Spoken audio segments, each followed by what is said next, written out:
Let's roll. A one, a two, a one, two, three. Let's roll. Zack, welcome to Dental Cupid. How are you? Hi, Abe. Always good to chat with you. Very nice to have you. So before we start, you are a very accomplished dentist. You've done a lot. You own your own practice. You've done a lot for veterans. You're an IDL member. You're with organized dentistry. Your network is probably one of the broadest that I've ever known. You're very well connected in the healthcare and the dental world. But before we start, what's important is tell us a little bit about you. Tell us about your family, where you're from. What's your story? So we try to keep the story brief, but Sure. my family is originally from India. They met my parents met in New York. I was born in New York, and we moved around a little bit while I was younger. We moved to Texas while I was in grade school, and then to Florida in middle school. And then I lived in Florida for a good portion of my life. In Central Florida, I went to high school near the beaches, near St. Pete Beach, Clearwater Beach, and then came to the University of South Florida in Tampa for undergrad to go Bulls. And after my undergraduate degree in psychology and chemistry, I went to dental school at Case Western Reserve University in Cleveland. Great experience at dental school, entirely different culture from Florida, of course. And I also was fortunate to have a Navy scholarship for a good portion of my education in dental school. And after graduating dental school, I went to my first duty station, which was at Camp Lejeune. So I was stationed in the Marines as a Navy dentist. First did a residency there, advanced education general dentistry residency. And then immediately after that, attached to what's known as the 24th Marine Expeditionary Unit. It is a force of about 2,000 Marines with various components, logistics, ground infantry, wing, all sorts of tactical units. And of course, part of the service support group is our medical team. So dentistry was part of that medical team. And we had a unique opportunity to be positioned in theater. These entities are there to make sure that we are capable of responding or proactively moving U.S. military forces anywhere in the world. And so we had a particular assignment, we had particular exercises. And I will tell you that experience being a dentist and being stationed with the Sailors and Marines was one of the most unique experiences in my career. And it still has an impact on me today. I have a lot of friends that I keep in touch with. And, the reason that people are called to serve is personal to each individual. And I think that some of what's asked of service members is far beyond anything that any career would ever ask of someone. You have to have a drive and a passion to serve the way that our service members do. And when our service members complete their service and become veterans, one of the things that I think we're fortunate as a profession to be able to do is, and many of our colleagues, as you know, and you do yourself, we're able to help bridge the gap in helping them live a healthier life through our segment of expertise through dentistry.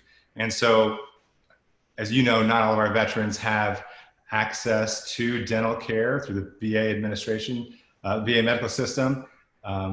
We actually have about 8% of veterans who are eligible for VA dental care.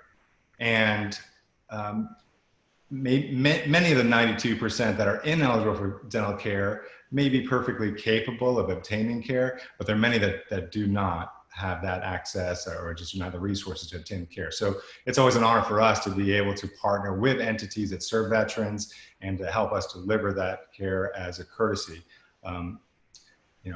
You've heard the expression that freedom isn't really free. So for us, if we have the opportunity to make dentistry free for one day for someone who's served, that's a great honor for us. So I think you and I started talking about some of those programs. We've collaborated on many things over the years, and I've enjoyed your innovative thoughts and your passion for our profession. And I know that we've been able to talk on this issue a little bit in the past. But before I get too deep in that, am I going the right direction, what you're asking? You are. So for a lot of us,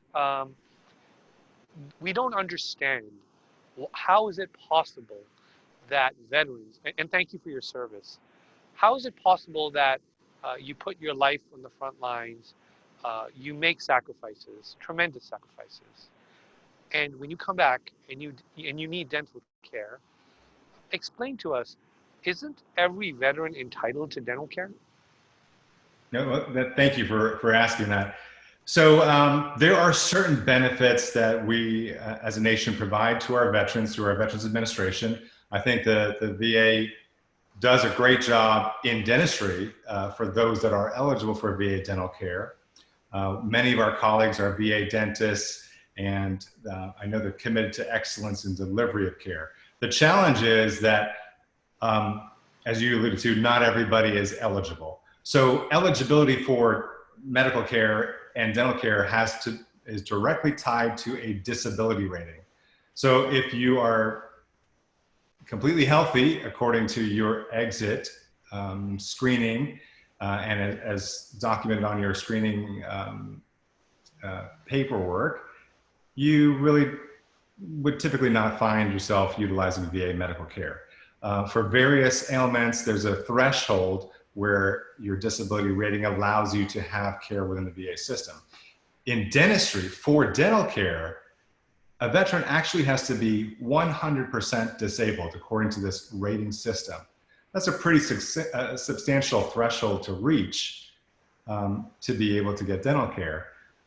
The rationale behind that, I don't really know. That has been in US code for many years and has defined what the status of the veteran would be, what their eligibility would be. So that hasn't been changed in a long time.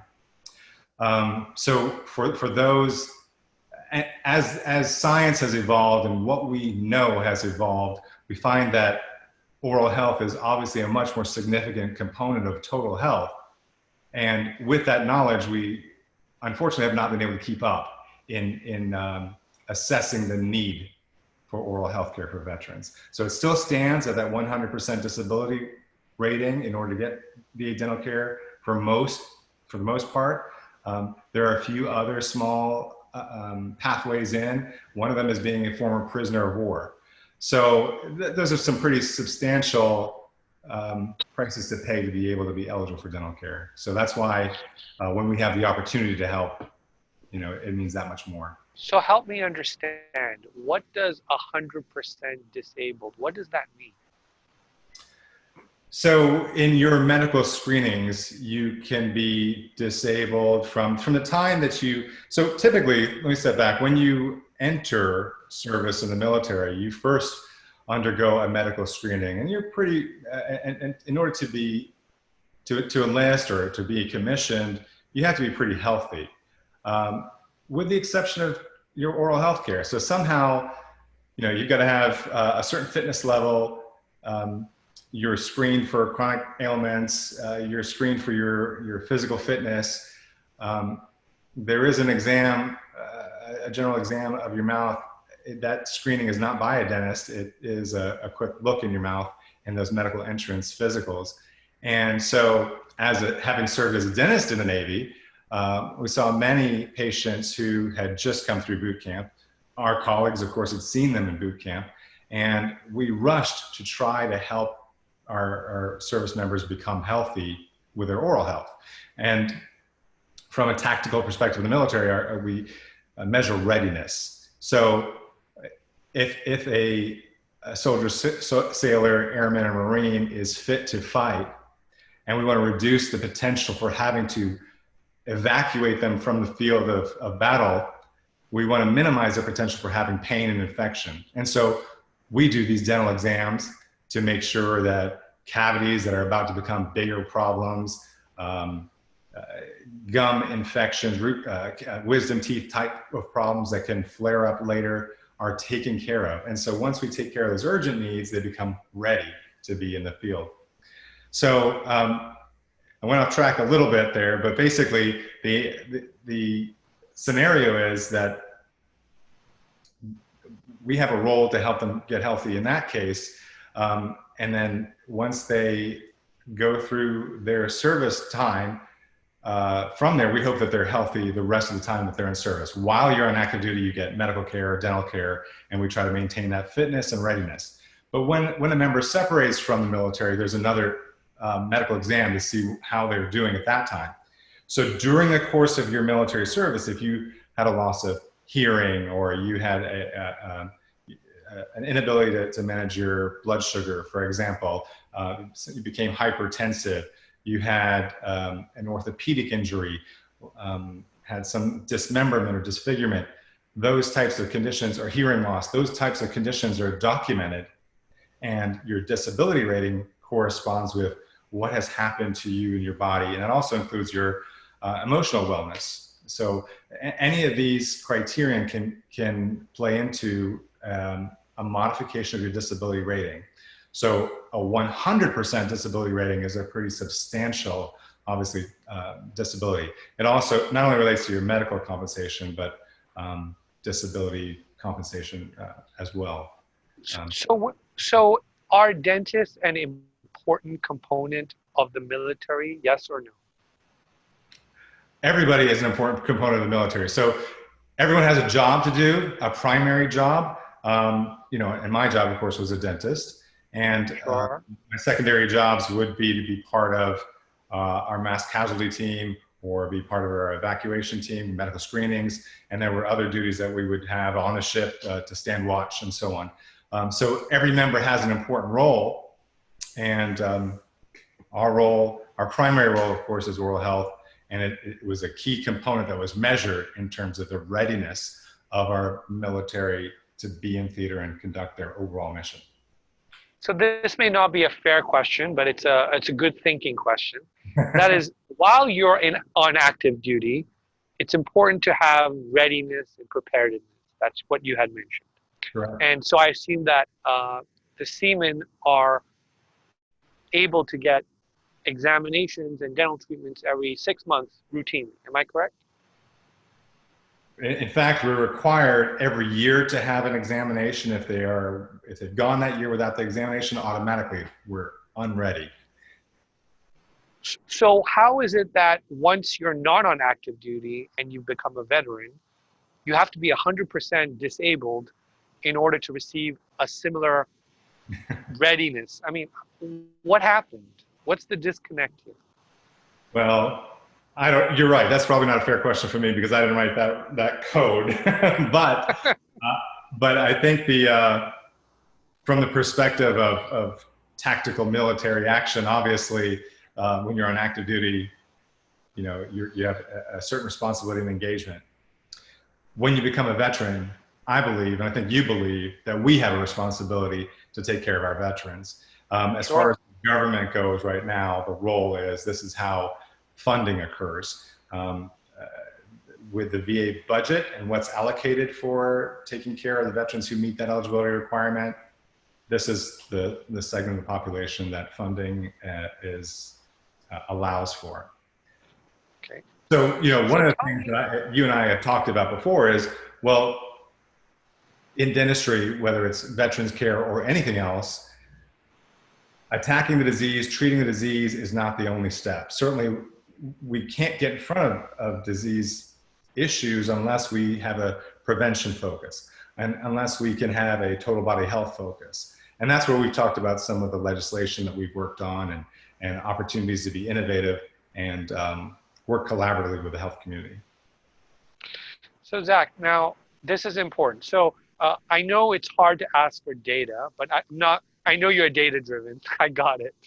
I know you. I've known you for a while. So the question is, what percentage would you say of our veterans? It can be a guesstimate. I'm okay with that.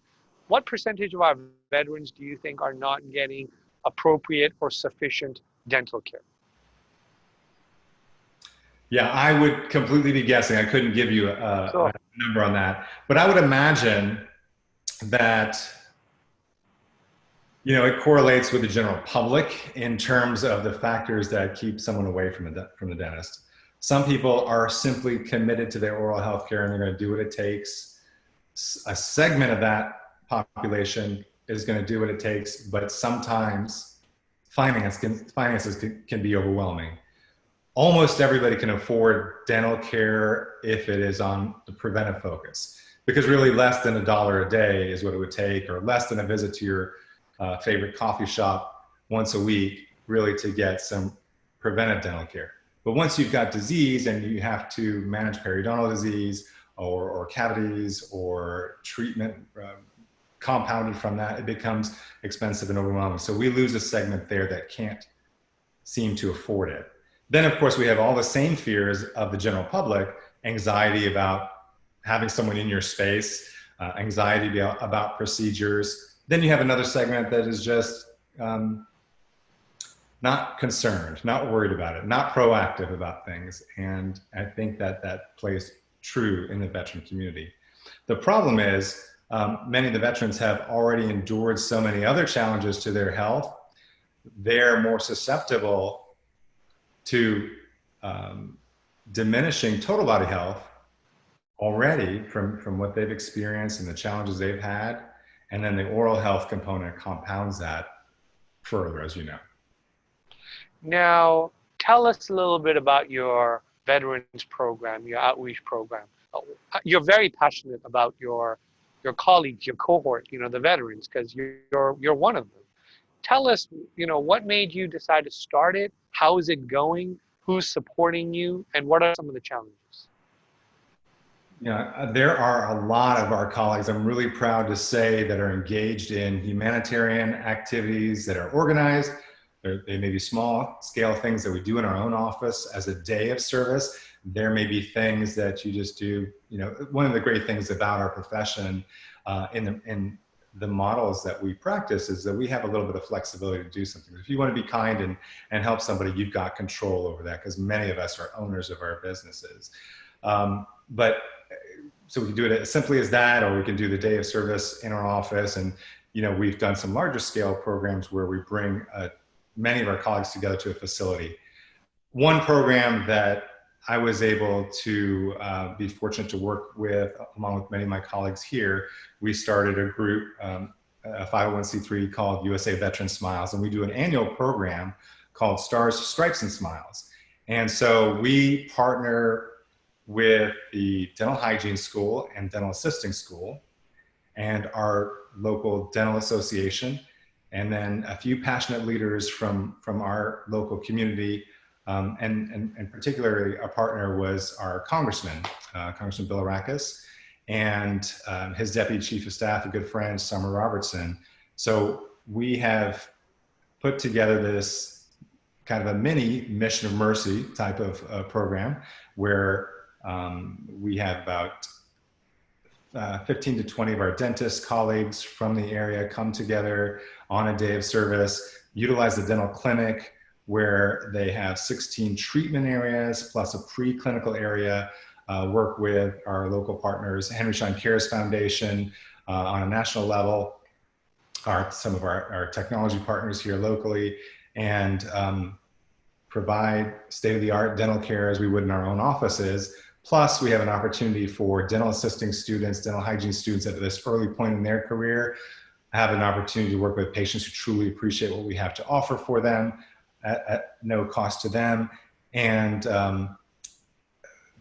find an opportunity to work with some of the doctors that they may be working with when they graduate. So we find that collaborative approach to be really helpful. And it also served as an opportunity to raise awareness about veterans' oral health needs, and in particular about an initiative by Congressman Kalarickal that I'd love to tell you about as well, which we've talked about before. Sure. So is the program, is it accepting donations? We certainly operate through donations. Most of our contributions have been in-kind contributions with dental supplies, food for the volunteers and for the patients, take-home kits, and so on. But as a 501c3 now, we certainly can accept funds to help us. Would you consider doing a GoFundMe page or something? And we'd be happy to share that, because I think your initiative is very important. Appreciate that. Yeah, opportunities to collaborate would be really helpful. And whether it's our program or other programs like this and raising awareness, I think that I'm just really pleased to see some momentum in what is happening these days. Now, let's go back to a little bit about you. You're Asian American. Um, how has that helped um, create your perception? How has that helped you in your career as an Asian American dentist? I don't think I've been asked that before. I think we all have a unique perspective. I don't, I wouldn't say that my heritage has had a lot of impact on the way I practice clinically or what my patient population looks like. We all identify as individuals with our experiences and the people that have helped influence our lives. And certainly my parents have been an important part of that. They gave me um, a sense of compassion and a sense of hard work. And I think I would credit them with kind of giving me that drive to be aware of our neighbors and what their opportunities may be. I think that's hopefully a key component of all cultures. It certainly was a part of ours. And we know you're very, very involved with the American Dental Association. Will you tell us a little bit about some of the positions you've held, and your service towards the ADA? I have tried to focus over the last several years most of my volunteer efforts in the ADA and our tripartite associations in humanitarian advocacy and legislative advocacy. And also to make sure that we've got those legislative advocates who are our friends. I tend to work also in support of our political action committee. So currently I serve on the ADA Council on Government Affairs. I'm finishing up with that this year and continue to stay engaged with our state government activity. And also another area I've enjoyed is our Florida Mission of Mercy. And with that, our colleagues are great at delivering care. One of the things that we've really been working on is also making sure we tell the story so that we can be more empowered to help more people in the future. It's really rewarding and inspiring to see a patient who's come through and received care from our colleagues and our friends in the community, and then rolled up their sleeves and got in line with us and helped serve others. And so one of the things that's most rewarding for me now is to see that when we make a positive impact using the skills and tools that we have, we also create this ripple effect of service. And we prove every time we do a program like the Florida Mission of Mercy that you don't have to be a clinical person to be a humanitarian and care for your neighbor. And so those are the types of things that I find fulfilling and most rewarding. So. Now, you own your own practice, am I correct? Did you purchase the practice, or was it a startup? So I live in a little area that still isn't a municipality. It's just outside the city of Tampa. It's called Wesley Chapel. And it was about 17 years ago that I came to the area, and it looked like a thriving, to be a future thriving community. And there were a lot of young families kind of starting their lives here, and it just seemed like it'd be a fun place to start practice. And I did what I probably would never really recommend anyone else to do, which is to start a practice from scratch. And the nice thing about that is that you really define your own systems. You have to develop them on your own. I enjoy being able to choose technology that help me communicate effectively with our patients. And so what I see, they see. We've always had digital technology over these past 17 years and have continued to grow with that, and have enjoyed introducing technology like CAD/CAM and lasers and cone beam, all to make our patients' experience easier, more convenient for them, and to be able to give them an experience all the way through where they know exactly what their health condition is, how we can influence them, help them to make choices, and then help them to live healthier lives. And that's been a lot of fun. What are the challenges of, it was a scratch practice, and right now it's been many years now, so it's no longer scratch, you're a mature practice. The question, what are the challenges in terms of running a dental practice on a daily basis prior to COVID-19, and now with COVID-19? How is that going to change the practice of dentistry for you? There are certainly a lot of unknowns about the future. And I wonder about those things as you do, and I'm sure all of our colleagues do these days. Prior to starting a practice, I would say the most challenging thing consistently over 17 years has been um, developing and encouraging and maintaining a workforce that works cohesively together and shares a vision. I've been very fortunate to have some members of my team that are truly compassionate, at the same time are willing to make the investment to educate themselves, take advantage of the education opportunities I provide for them, and just stay current, stay efficient, stay effective. I think now, specifically these couple of weeks, the unknown factors are, is there a question about safety? I think that we're fortunate in dentistry that we have been, at least through our careers, able to rely upon universal precautions with some confidence. I believe that those precautions will still be effective for us, but I think that even when something is working well, we still need to ask questions and we need to seek opportunities to improve. Right now, I think we need to continue to evaluate laboratory research to see how well are we controlling the air in our environment and for how long. Do our disinfection techniques work as effectively as we think they do? Signs are promising so far, knowing how dental offices have been able to operate throughout this pandemic, around the world, how we're doing today. So things are promising so far, but I think we have a call for more accurate data and science. The challenges are, what beyond the data, what's the emotion? What's the perception of each individual? Whether that's a team member who's concerned for his or her safety and their health, they're concerned for their ability to provide excellent care for their patients. They're concerned for what happens when they go home and meet with their family members. There are some decisions being made, I think, right now, based on those emotions, based on those feelings. And then patients are probably doing the same thing. So again, it's up to us as a profession to be solid on our information, so we can confidently convey to our patients the value of what we have to deliver for them, how to prioritize receiving the care that can help them live healthier lives, and all the changes or all the precautions that we're taking, what we have always taken and what we're doing differently to help ensure their safety and well-being while we continue to help them live healthier lives. So I think there are a lot of questions right now, but I believe collectively as a profession, we've done a good job slowing down, reassessing, staging back in, and I hope we continue to measure our progress along the way. As you are aware, there are a lot of concerns and frustration within not just our profession, but in the healthcare profession, due to the numerous number of constraints. The lack of PPEs,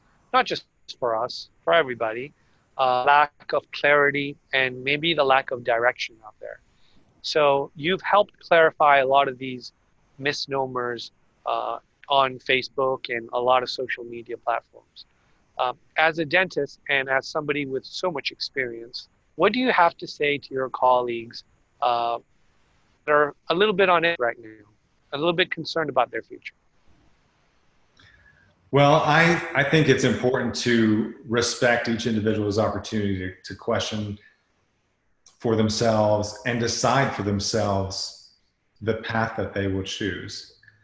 We're going to have many different viewpoints. I hope that at the end of the day, those viewpoints are rooted at some point in science rather than presumption. And I think there's a journey along the way that we'll still observe here these next few weeks and next months, where people may be doing things differently than they've done before, or they may dig their heels in and say, we've always done it right. I don't know where the right answer is. I don't believe this is a black and white question. I think that there's an answer along the spectrum. And I just hope that we are able to maintain respect for one another, that we ask these questions, knowing that our interest in these questions is about the outcome together that we have for our practices, for our fellow colleagues, and most importantly for our patients. And I'm confident we're going to make good decisions in the end. You are certainly a wealth of knowledge. Do you have any parting words for, well, I wouldn't say parting words because we're definitely going to have you come back at some other point, but do you have any parting words for the profession, for your patients, for policymakers in regards to some of the pearls you've gathered from all your experiences before we end this interview? Well, I just think that what's important to remember is that there is no individual among us that has every answer to every question, nor is every question equally important to each individual.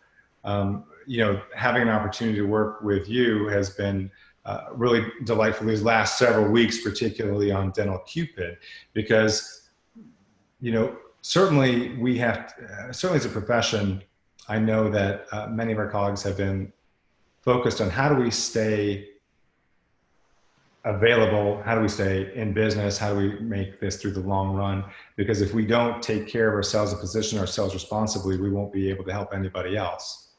So while that has been occurring and that's been our focus, there have been some other things that maybe hadn't been addressed to the level that we would have liked, and that had to do with those that urgently need our services in the time that we are engaged in this defensive position where we're reassessing.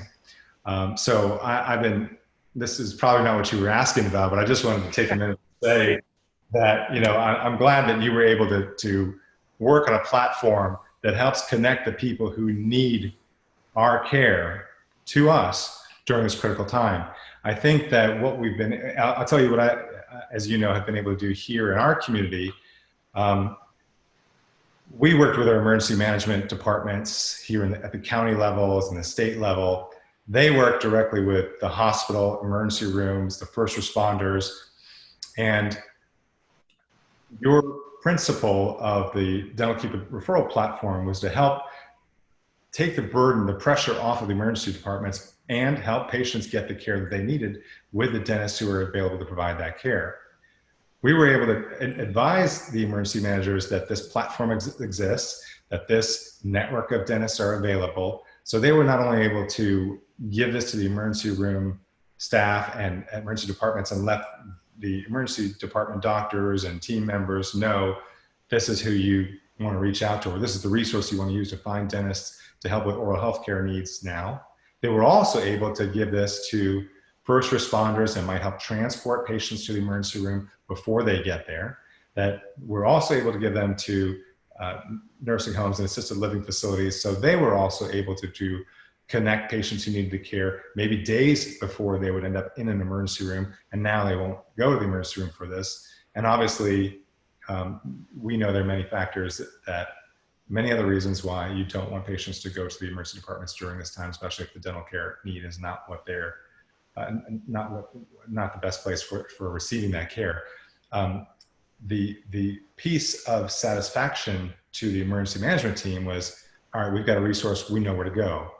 And that was also helpful for us because we were also able to approach them saying, we don't need something from you necessarily. We're here to do our part. We're here to help.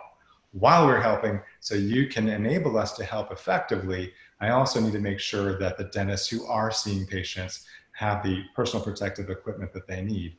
If you've got access to some of that before we do, please share that with us. I'll get that to the dentist. And that's exactly what we were able to do here. So I appreciate that you had a passion to find something that was important to you and create a platform that allowed us the flexibility in various parts of the country to apply that in ways that can help us solve other problems. And ultimately, at the end of the day, we can't just look at problems and say, we don't like this problem, we want to do the opposite of it. Sometimes we have to find a solution for part of a problem and leverage that to help a solution for another problem. So I appreciate the innovative leverage that you provided for us with Dental Cupid. Well, Zack, it's not really me, it's all of you. It's people like you on the ground who's doing the work. It's your, advisory, you putting us in contact. Our colleagues from IDL in California doing their work, our colleagues here in Massachusetts. But I want to thank you for all you have done and all your efforts in terms of not just Dental Cupid, but what you've done for the veterans. I am aware of a lot of those issues, but I really wanted to just get it from you to get your perspective. We hope we'll get you back in a couple of weeks and have you update us all on how COVID-19 is affecting Florida and the profession of dentistry. Thank you for your service. I look forward to continuing our collaboration in multiple avenues. Okay, thank you so much. Talk to you soon. Great friendship, and we're very fortunate to have the professional we have and the people that we have leading it. So I count you among those, and certainly among my trusted friends. So thank you. Talk to you.